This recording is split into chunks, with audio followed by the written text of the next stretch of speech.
बिस्मिल्लाहिर्रहमानिर्रहीम। अस्सलाम वालेकुम नाज़रीन, आप यूट्यूब चैनल देख रहे हैं। मैं इमरान खान हूँ।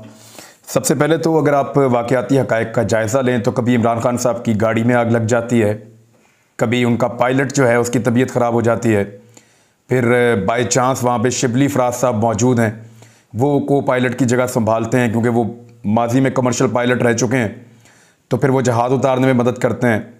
कभी उनका हेलीकॉप्टर ख़राब हो जाता है और इमरजेंसी लैंडिंग्स करनी पड़ती हैं, कभी उनको जहर देने की कोशिश की जाती है, कभी उनके लोगों को ख़रीदने की कोशिश की जाती है, उनके घर के मुलाजमीन को कंप्रोमाइज़ करने की कोशिश की जाती है, और फाइनली जब कुछ भी नहीं कर पाते तो इमरान खान के ऊपर गोलियां चला दी जाती हैं। इस सब के पीछे बहुत सारी चीज़ें और होंगी, लेकिन एक लफ्ज़ है गुमराह। ये गुमराह लफ्ज़ बार बार इस्तेमाल किया जा रहा है। इस लफ्ज़ को सबसे ज़्यादा हाईलाइट किया उस हीरो ने, यानी पंजाब पुलिस की नज़र में वो शख्स हीरो है और PMLN की नज़र में वो शख्स हीरो है, मौलाना फजलुर रहमान की नज़र में वो शख्स हीरो है, क्योंकि वो लोग उसको ऐसे ही पोर्ट्रे कर रहे हैं कि इस शख्स की कोई गलती नहीं है, ये तो गुस्से में आ गया था इमरान खान की बातों पर। वो जो शख्स जिसने गोली चलाई, उन लोगों की नज़र में वो हीरो होगा, लेकिन पूरी कौम की नज़र में वो कुछ और है।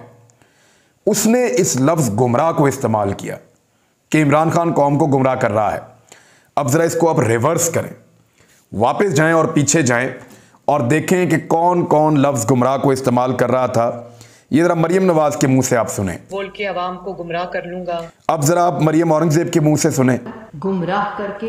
अब ज़रा आप ख्वाजा साद रफीक के मुंह से सुने, वो क्या कह रहे हैं। जो गुमराह आदमी है मियाँ जावेद लतीफ़ साहब के मुंह से आप सुनिए, कौम को गुमराह। अब यही लफ्ज़ आप एहसन इकबाल साहब के मुंह से सुनिए, को गुमराह कर रहा है। PMLN की पूरी लीडरशिप बार बार ये लफ्ज़ बोलती चली आई है, और फिर फाइनली जिसने हमला किया उसने इसी लफ्ज़ को बोला है। तो जो बड़ी कहानी है वो इस लफ्ज़ के अंदर पोशीदा है। खेल अभी रुक नहीं रहा, वो अभी जारी है। इमरान खान साहब पे दोबारा हमला हो सकता है, उनको दोबारा कत्ल करने की साजिश हो सकती है, क्योंकि बेनज़ीर भुट्टो साहिबा को पहली मरतबा जब उन पर हमला हुआ तो उसके 2 महीने और 10 दिन के बाद लगभग उनके ऊपर दोबारा हमला हुआ, और इस दोबारा हमले के अंदर वो शहीद हो गई। तो इमरान खान साहब के ऊपर भी दोबारा हमला हो सकता है। बेनज़ीर भुट्टो साहिबा के दौर में भी इलेक्शन करीब थे, आने वाले थे। इमरान खान साहब के दौरे हुकूमत में भी एक इलेक्शन के लिए सारा मामला चल रहा है। तो एक चीज़ और मैं आपको बताऊं, बहुत सारे यहाँ पे बेकारी दानिश्वर हैं, बहुत सारे ज़र खरीद किस्म के लोग हैं, बहुत सारे आपको मजहबी लिबादा पहने हुए आपको लोग मिलेंगे जो बार बार कहेंगे खुदारा रास्ता खोलो, लोग परेशान हो रहे हैं, लोग हैरान हो रहे हैं, लोगों को दिक्कत हो रही है, अल्लाह का वास्ता रास्ता खोलिए, पाकिस्तान का पहिया आपने रोक दिया है। ये पहले कभी नहीं बोले थे। जब मजहबी तंजीमें जलसे जलूस कर रही थी और धरदे दे रही थी, रास्ते बंद कर रही थी, तो तब इनके मुंह बंद थे। जब इमरान खान के दौर के अंदर 1 दर्जन मरतबा एहतजाज हुए, सड़कें बंद की गई, एहतजाज किए गए, तब इन सब के मुंह बंद थे। PDM ने 4 मरतबा लॉन्ग मार्च किया, तब इन सब के मुंह बंद थे। मौलाना फजलुर रहमान साहब ने 2 धरने दिए, उस वक्त भी इन सब के मुंह बंद थे। मौलाना फजलुर रहमान और उनकी जमात के लोगों ने कई मरतबा हाईवेज़ को बंद किया, तब इनके मुंह बंद थे।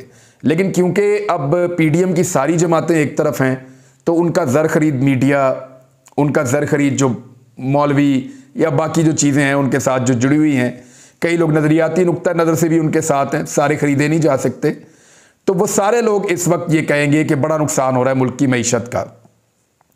सिर्फ कराची के अंदर बेनज़ीर भुट्टो साहिबा के ऊपर जब हमला हुआ, उसके बाद 4 दिन के अंदर अंदर $1 अरब का नुकसान हुआ था।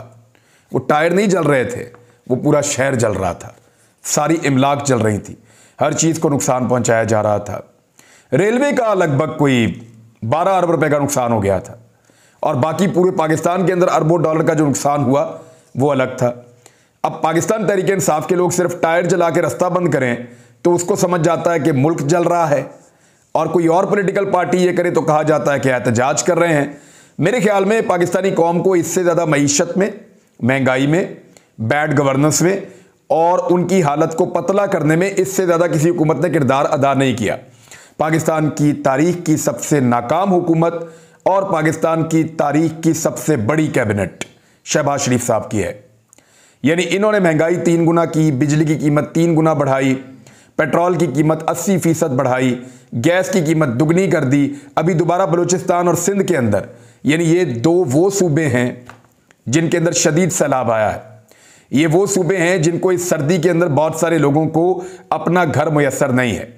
इन 2 सूबों के अंदर गैस मिलती भी लोगों को खरामा खरामा है, लेकिन सिंध में और बलूचिस्तान में गैस की कीमत को 90% तक बढ़ाने का फैसला किया गया है। ये इंपोर्टेड हुकूमत कर रही है इस वक्त पाकिस्तान के गरीब अवाम के साथ। तो जब इतने बड़े बड़े जुल्म हो रहे हैं तो चंद दिन की तकलीफ और रास्ता बंद करने का मेरे ख्याल में पब्लिक पे वो असर नहीं पड़ेगा। मांग क्या रहे हैं? इलेक्शन। अगर तो लोग तंग हैं इमरान खान के रास्ते बंद करने से तो वो उसको वोट नहीं डालेंगे। इनको एक्सपोज होने दीजिए। कुछ लोग ये कहते हैं कि इमरान खान वजीर आज़म अब नहीं बनना चाहते बल्कि वो पाकिस्तान की मुकम्मल तबाही चाहते हैं। तो फिर इमरान खान के इस मंसूबे को नाकाम करने के लिए उन लोगों को चाहिए कि फ़ौरन पाकिस्तान में इंतखाबात करके इमरान खान साहब की इस साजिश को नाकाम बना दें। लेकिन वो सब जानते हैं कि जैसे ही इंतखाबात होंगे इमरान खान साहब 2/3 अक्सरियत से ज़्यादा सीटें जीत जाएंगे और फिर पाकिस्तान के अंदर रूल ऑफ लॉ को लाने की कोशिश करेंगे, यानी जो NRO 2 हुआ है उसको रिवर्स करने की कोशिश करेंगे और बहुत सारे लोगों को बहुत सारे सवालों का कानून के मुताबिक जवाब देना पड़ेगा। अब एक और वीडियो लीक हुई है जो परवेज रशीद साहब की है। मैंने आपसे पहले कई दफ़ा अर्ज़ किया कि मैं निजी मामलात के अंदर कभी नहीं जाता। मैं चाहे आज़म सवाती साहब के मामलात हों, मैंने सिर्फ उसकी मजम्मत की है और मैंने ये कहा कि ये नहीं होना चाहिए। आपको याद है मलिक रियाज साहब की फैमिली का एक मामला हुआ था, उसमें भी मैंने बात नहीं की थी। ज़ुबैर साहब का हुआ, मैंने उसमें भी मना किया। कुछ लोग मेरे पास भी वीडियोज़ लेकर आना चाहते थे, कुछ लोग आए भी कि फ़लाँ फ़लाँ की वीडियो मेरे पास है। अभी 3 दिन पहले एक शख्स है, उसकी वीडियोज़ के बारे में दावा किया गया पाकिस्तान के बाहर से और उन्होंने कहा कि इमरान साहब आप आकर हमसे ले लें, आप यहाँ UAE में आ जाएं, हम आपके हवाले कर देते हैं, आप ले जाएं पाकिस्तान में, फ़लाँ फ़लाँ की वीडियोज़ हमारे पास हैं। तो मैंने इनकार किया क्योंकि निजी ज़िंदगी के अंदर नहीं जाना चाहिए। ये एक गंदा खेल है, घिनौना खेल है। चाहे ये आज़म सवाती के साथ खेला जाए, चाहे ये खेल खेला जाए परवेज रशीद के साथ, इसका हिस्सा नहीं बनना चाहिए। देखिए, जो लोग वीडियोज़ बना रहे हैं उनकी अपनी वीडियोज़ भी तो बन सकती हैं, लेकिन बनती नहीं हैं क्योंकि वो बहुत ताकतवर हैं और बहुत समझदार हैं। तो वो लोगों की वीडियोज़ बनाकर रख लेते हैं जब अच्छा वक्त होता है, और उसके बाद जब उनके खिलाफ उनके कोई मामलात होते हैं तो उस वक्त वो उनको ब्लैकमेल करने के लिए उन वीडियोज़ को इस्तेमाल करते हैं। हमाद अदर साहब ने इसमें एक बड़ा अच्छा मौक़िफ़ दिया, मैं आपके सामने रख देता हूँ। उन्होंने कहा कि परवेज रशीद की वीडियो शायद इसीलिए लीक की गई है ताकि जब असली हदफ यानी PTI को निशाना बनाया जाए तो शक का दायरा वसी रहे, यानी ये कहा जाए कि जी फ़लाँ हो सकता है, फ़लाँ हो सकता है। वैसे भी आज़म सवाती के मामले पर बहुत थू हो रही है पाकिस्तान में, और वो तो हो रही है।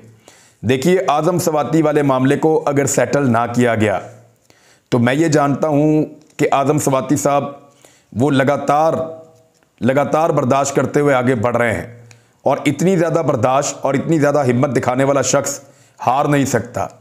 वो इंसाफ लेकर रहेंगे। और हमाद अदर ने लिखा कि और ऐसा ही वज़ीर आज़म हाउस की लीक्स में भी हुआ है। दोनों तरफ की लीक्स के बाद उसे किसी निजी गिरोह की साजिश करार दिया जाता है, यानी पहले एक साजिश की जाती है, फिर बैलेंस करने की तरफ दूसरे की जानिब से भी कोई चीज़ निकाल दी जाती है। बहुत अनफॉर्चुनेट है। बेशुमार इख्तलाफात हो सकते हैं सियासी नुक्ता नज़र से आज़म सवाती से और परवेज रशीद से, लेकिन इन दोनों के साथ जुल्म हुआ है, इन दोनों के साथ ज्यादती हुई है और किसी और के साथ नहीं होनी चाहिए। यानी कल फजलुर रहमान साहब की कोई वीडियो ले आए, कल किसी और की कोई वीडियो ले आए, यानी किसी की भी ले आए वीडियो, कोई भी खातून है, मर्द है, किसी की भी कोई वीडियो ले आए, तो ये बहुत बदकिस्मती है, बहुत गलत बात है। पाकिस्तान पीपल्स पार्टी के लोगों को भी इसी तरह ब्लैकमेल करने की कोशिश की जाती है, PMLN के और PTI के लोगों को भी ऐसे ही ब्लैकमेल करने की कोशिश की जाती है, और कुछ ऐसे लोगों को भी ब्लैकमेल करने की कोशिश की जाती है जिनका ताल्लुक मजहबी सियासी जमातों से होता है। इवन बाज़ औक़ात सिर्फ सियासी जमातों के नहीं, दीगर लोगों को भी ब्लैकमेल किया जाता है। अब आ जाए इस बात की तरफ कि मुस्तफ़ा नवाज़ खोखर का और पीपल्स पार्टी का मामला क्या बना। मुस्तफ़ा नवाज़ खोखर साहब ने 2 ट्वीट किए हैं, मैं दोनों आपको पढ़ के बता देता हूं। वैसे और भी हैं लेकिन ये 2 बहुत अहम हैं। एक में उन्होंने कहा, no the point is are we members of Indian Lok Sabha, कि क्या हम इंडिया की लोकसभा के मेंबर्स हैं या पाकिस्तान की सेनेट के रुकन हैं। Why are our phones continuously tapped, movements monitored and privacy invaded. क्यों लगातार हमारे टेलीफोन टेप किए जाते हैं, क्यों हमारी जो हरकत सकनात हैं या जहां हम जाते हैं उसको मॉनिटर किया जाता है, और हमारी जो प्राइवेट जिंदगी है उसके अंदर दखल दिया जाता है। पॉलिटिशियंस, जजेस and journalist are more than often victims. ज़्यादातर जो निशाना बनाया जाता है वो सियासतदानों को, जजों को और सहाफ़ियों को बनाया जाता है। We are as much part of the state as citizens as anyone else, not traitors. हम भी बाकियों की तरह इस मुल्क के शहरी हैं, हम गद्दार नहीं हैं, ट्रेटर्स नहीं हैं। तो ये एक तो मुस्तफ़ा नवाज़ खोखर साहब ने कहा है, और बात उनकी ठीक है कि हमें इतनी ज़्यादा कड़ी निगरानी में क्यों रखा जाता है, क्या हम इंडियन लोकसभा के हैं। फिर उन्होंने एक और इन्फॉर्मेशन दी, उसमें उन्होंने कहा कि met a senior leader from the party today, he conveyed that the party leadership wasn't happy with my political positions and wanted my resignation from the Senate. I gladly agreed to resign.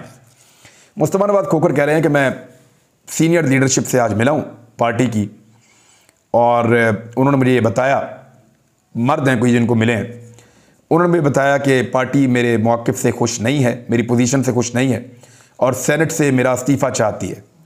तो मैंने खुशी से इस पे इत्तफाक करते हुए इस्तीफ़ा देने पर रजामंदी ज़ाहिर कर दी है।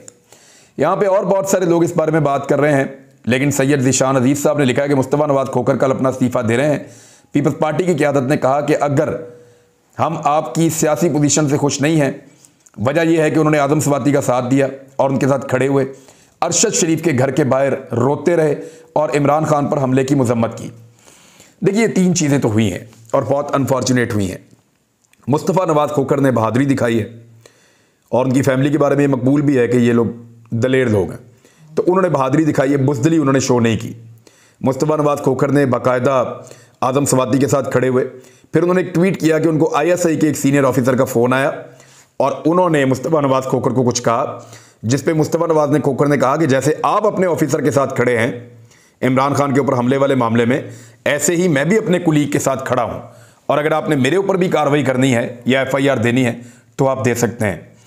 इस मौक़िफ़ पे पाकिस्तान पीपल्स पार्टी को बहुत एतराज़ हुआ। पाकिस्तान पीपल्स पार्टी इस वक्त पाकिस्तान की एस्टेब्लिशमेंट की B टीम के तौर पे काम कर रही है और PMLN जो है वो पीपल्स पार्टी की B टीम के तौर पे काम कर रही है। यानी इस वक्त अगर मैं आपको प्रैक्टिकली बताऊं तो एस्टेब्लिशमेंट के साथ जो पार्टी सबसे ज़्यादा जुड़ी हुई है, जिसने सिर्फ गेन किया है, लूज़ नहीं किया, वो पाकिस्तान पीपल्स पार्टी है।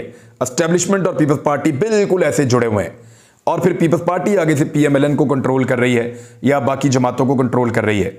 और पीपल्स पार्टी आपको याद है कि PDM का हिस्सा भी नहीं थी, लेकिन एस्टेब्लिशमेंट के साथ उनके अच्छे ताल्लुकात हैं। एस्टेब्लिशमेंट को नाराज़ वो नहीं कर सकती। उन्हें यह लगता है कि बिलावल भुट्टो जरदारी को वज़ीर आज़म बनाने के लिए कोई रास्ता निकाला जाएगा आने वाले दिनों में, तो इसलिए वो खासे नाराज़ हुए हैं मुस्तफ़ा नवाज़ खोखर से। और मुस्तफ़ा नवाज़ खोखर ने कहा कि उसूल उसूल होता है, मेरा अगर आपने रेजिग्नेशन लेना है तो वो आप ले लें। FIR जो इमरान खान साहब के मामले में काटी गई, पुलिस खुद ही मुद्दई बन गई और जैसी बातें वो कर रहा था गोली चलाने वाला, उसके मुताबिक FIR काट दी गई। और वो जो FIR कटी है उसमें यानी जो मुलजिम ने कहा उसके मुताबिक FIR कटी, जो मुद्दई ने कहा जिसको गोलियां लगी उसके मुताबिक FIR नहीं कटी। और ये उस शख्स के साथ हुआ जो दुनिया का 25वां ताकतवर तरीन, 25 टॉप के जो ताकतवर तरीन लोग हैं मुसलमानों में, वो उनमें एक आदमी है और पाकिस्तान का सबसे ताकतवर तरीन लीडर है। तो उस आदमी के साथ इस तरह की चीज़ें पाकिस्तान में हो रही हैं। तो इमरान खान साहब हर गुजरते दिन के साथ हालात के मुताबिक ये साबित करते चले जा रहे हैं कि पाकिस्तान में निज़ाम को कोई और कंट्रोल कर रहा है, सियासतदानों के हाथ में कुछ नहीं है, अदलिया इदारे सब बेबस हैं, सिर्फ पाकिस्तान की एस्टेब्लिशमेंट का एक छोटा सा हिस्सा है जो पाकिस्तान की तमाम चीज़ों को कंट्रोल करता है। फवाद चौधरी साहब ने ट्वीट करते हुए लेकिन ये आगाह कर दिया है कि चेयरमैन तहरीक इंसाफ इमरान खान ने वकला को हदायत की है कि वजीराबाद हमले की FIR के अंदराज के लिए अदालत से रुजू किया जाए। IG पंजाब और DPO गुजरात ने जिस तरह नामालूम दबाव पर शहादतें ज़ाया की, वो काबिल दस्तअंदाजी जुर्म है जिस पर अलहदा कानूनी कार्रवाई शुरू की जा रही है। तो ये इमरान खान साहब का एक मौक़िफ़ है। उन्होंने आज कुछ मुलाकातें भी की। इमरान खान साहब ने खुद भी एक ट्वीट किया है और ये बड़ा इंपॉर्टेंट ट्वीट है, मैं आपको पढ़ के सुनाता हूँ। फिर कुछ और बड़ी अहम चीज़ें हैं। इमरान खान साहब की मुलाकातें हैं। अरशद शरीफ शहीद भाई के बारे में एक बड़ी अहम इत्तला है, राणा सनाउल्लाह साहब ने कंफर्म की है, वो भी आपको बताता हूँ। कुछ और चीज़ें अगले वीलॉग के लिए, लेकिन पहले इमरान खान साहब की ट्वीट और यहाँ पे मैं इस वीलॉग को ख़त्म करूँगा। On the issue of the farcical FIR, my lawyers will give my position. All my life I dreamed of seeing my country as a prospering welfare state, and my struggle throughout has been to make this dream a reality for my nation. Today the nation has awakened, understood and Ryzen. Imran Khan साहब कह रहे हैं कि जो मेरी एक जाली FIR है उस पर वकला जो है वो एक पोजीशन लेंगे और हम पोजीशन लेंगे। फवाद चौधरी साहब ने बता भी दिया कि क्या पोजीशन है। उनका सारी ज़िंदगी मैंने ये ख्वाब देखा है कि पाकिस्तान को एक तरक्की करता हुआ एक वेलफेयर स्टेट बनाऊं और मैंने इसके लिए अपनी ज़िंदगी भर मेहनत की है कि मैं अपने इस ख्वाब को पूरा कर सकूं। और आज मेरी कौम जो है वो जाग रही है, जाग चुकी है, चीज़ों को समझ चुकी है और उठ रही है। ये इमरान खान साहब ने कहा। तो नाज़रीन, अब तक के लिए इतना ही। अपना ख्याल रखिएगा, अपने इस चैनल का भी। अल्लाह हाफ़िज़।